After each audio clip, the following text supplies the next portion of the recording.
Hindi mo kailangan maging pogi para mapakilig ang babae. Hindi mo kailangan ng sports car, six-pack abs, o mamahaling pabango. Kasi minsan, ang pinakanakakakilig na galawan ng isang lalaki, yun yung hindi obvious, yung hindi ginagaya ng karamihan, at yung hindi scripted pero ramdam. May mga kilos at ugali na parang simpleng kilos lang pero sa mata ng babae, sobrang attractive na.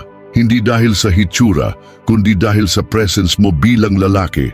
Ang mga ganitong galawan ay hindi para sa lalaking pabida. Hindi ito para sa mga nagpapansin.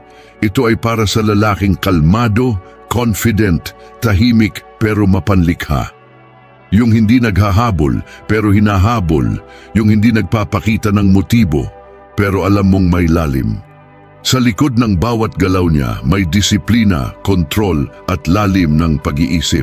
Ito ang mga kilos ng lalaking hindi basta-basta pero kapag gumalaw nakakakilig ng di sinasadya. Bago tayo magpatuloy, kung gusto mo ang ganitong klaseng mga video ay mag-comment ng oo. Kung hindi mo naman nagustuhan ay okay lang, mag-comment ka lang ng hindi para makagawa ako ng mas mahusay na video para sa inyo. Number 1, tahimik pero alam ang gusto. Hindi siya madaldal. Hindi siya yung tipo ng lalaki na puro kwento, puro joke, puro angas. Tahimik lang siya pero may dating. Sa isang grupo, hindi siya ang pinakamaingay pero siya ang pinaka-nakaka-curious. At yan ang unang sikreto. Hindi mo kailangang magpakitang gilas para mapansin. Kasi minsan, ang lalaking hindi nagpaparamdam ang siya ring pinakaramdam. Yung tahimik pero alam mo may disiplina, may focus, at hindi basta-basta naglalabas ng emosyon sa kahit sino. Sa Stoicism, tinuturo na ang tunay na lalaki ay may kakayahang kontrolin ang sarili niyang emosyon. Hindi siya nagpapadala sa ingay ng mundo. Ganon din ang lalaking ito, hindi siya nagmamadali. Pinipili niyang manahimik, pero sa likod ng katahimikang yun, may plano siyang sinusunod, may direksyon siyang nilalakaran. At dahil dito, mas nararamdaman siya, mas naiiba siya sa karamihan. Tulad ni Kenji, tahimik lang siya sa opisina. Hindi siya nakikisabay sa tsismisan, hindi rin siya nagyayabang. Pero kapag nagsalita siya sa meeting, may bigat. At sa paningin ng mga babae, yun ang nakakakilig. Yung lalaking hindi madalas magsalita, pero kapag nagsalita, may saysay. Number 2, marunong tumanggi. Hindi lahat ng lalaki marunong tumanggi.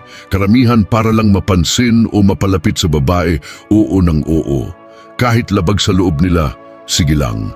Pero ang lalaking may sariling prinsipyo, hindi natatakot magsabi ng hindi.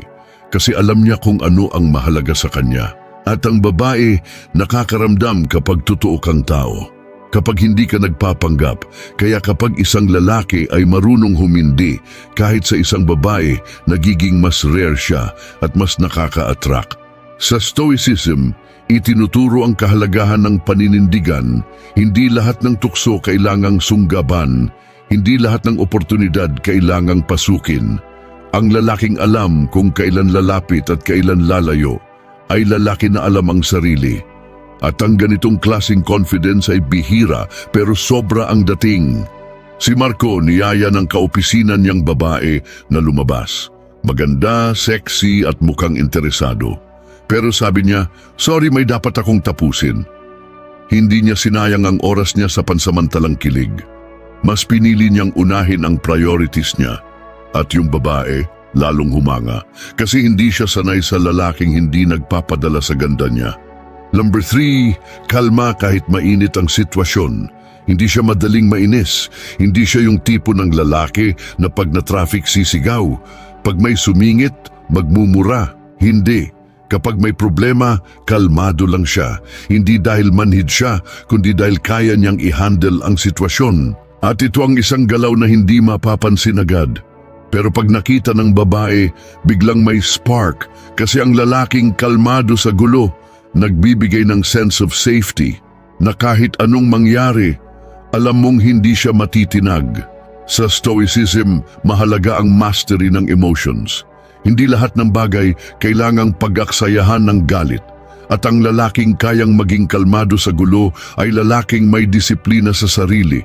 Siya yung tipong hindi mo makikita sa bar na nakikipag-away, kundi nasa sulok, iniisip ang solusyon. Gaya ni Tyrone, isang araw habang kumakain sila sa fast food, sinigawan siya ng isang lasing na customer. Lahat ng tao napatingin, pero si Tyrone, tumitig lang, ngumiti at sinabing, "Okay ka lang, boss." Hindi siya bumaba sa level ng gulo. At ang babae niya hindi lang kilig ang naramdaman, kundi respeto. Number 4, hindi kailangan ng pansin. Hindi siya nag-e-effort mag-post araw-araw para lang mapansin. Wala siyang pakialam kung ilang likes ang meron siya. Hindi siya ma-selfie, hindi siya pa-viral. Pero sa totoong buhay, siya yung lalaking gustong laging makasama kasi hindi siya uhaw sa atensyon. Hindi siya dependent sa validation. Alam niya kung sino siya at hindi niya kailangang ipakita yun sa social media. Sa Stoicism, isang core principle ay ang pagiging sapat sa sarili. Hindi mo kailangan ng papuri para maramdaman mong may halaga ka. Ganon din ang lalaking ito, hindi naghahanap ng mata. Pero kapag tinitigan mo, may lalim. Hindi siya flashy, pero totoo. Tulad ni Ronan, hindi mo makikitang nagpapapogi sa social media pero sa personal, malinis, maayos, may amoy ng disiplina. Hindi siya maingay pero ang mga babae nahuhulog. Kasi iba ang dating ng lalaking hindi humihingi ng pansin pero napapansin mong bigla. Number 5, maalaga sa oras. Hindi siya late, hindi siya no-show. Kapag may usapan, present siya. At hindi lang dahil sa babae, kundi dahil yun talaga ang ugali niya.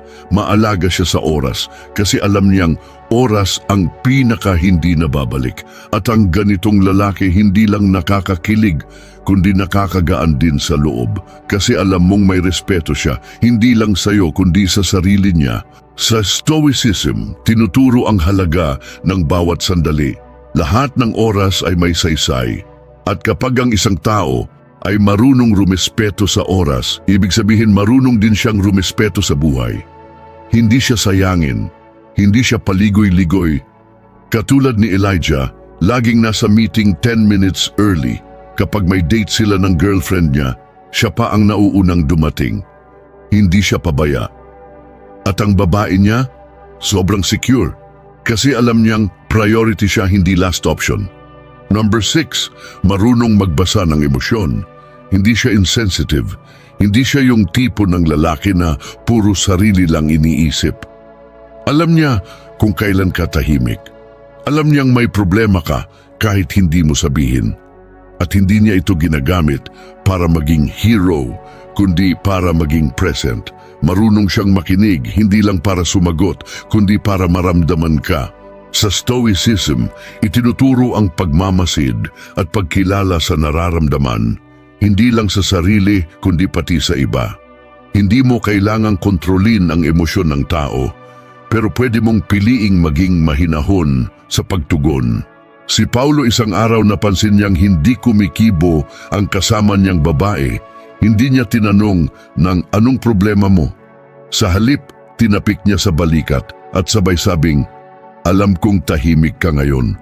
Kung kailangan mo ng kausap, nandito lang ako." Hindi OA, hindi drama, pero damang-dama.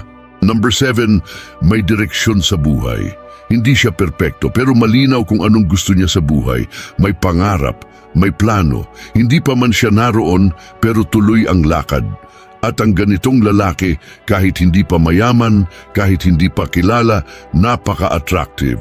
Kasi nakikita mong hindi siya palamunin, hindi siya paasa, hindi siya pasimple, kundi may binubuo siyang hinaharap at ikaw pwedeng bahagi nun.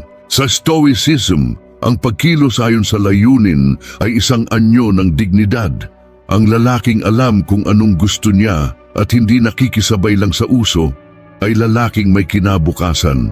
Hindi siya basta bumibigay sa pressure ng paligid. Si Andre, working student, sa araw nagtatrabaho, sa gabi nag-aaral. Wala siyang kotse, pero may bisikleta siya. Wala siyang branded na damit, pero malinis siyang manamit. May direksyon siya, at yun ang kinikilig ang babae. Hindi sa kung nasaan siya ngayon, kundi sa kung saan siya papunta. Hindi mo kailangang maging lalaking laging bida sa social media para mapansin. Hindi mo rin kailangang makipagkompetensya sa ingay ng mundo. Minsan, ang pinaka-epektibong paraan para mapakilig ang babae ay ang pagiging totoo, ang pagiging kalmado, ang pagiging disiplinado sa gitna ng kaguluhan, ang pagiging lalaking may sariling mundo pero bukas sa koneksyon. Hindi nagmamadali pero hindi rin tumitigil. Hindi perfecto pero consistent. Kaya kung isa kang lalaki na tahimik pero malakas ang dating, hindi nagpapakitang gilas pero totoo, panindigan mo yan. Dahil sa mundong punong-puno ng papansin, ikaw yung lalaking nakakakuryente kahit hindi gumagalaw. Ikaw yung lalaking kinikilig silang makasama kahit hindi mo intensyong pakiligin sila. Yan ang tunay na alpha. Yan ang tunay na astig. Salamat sa panonood. Kung nagustuhan mo ang video natin ngayon,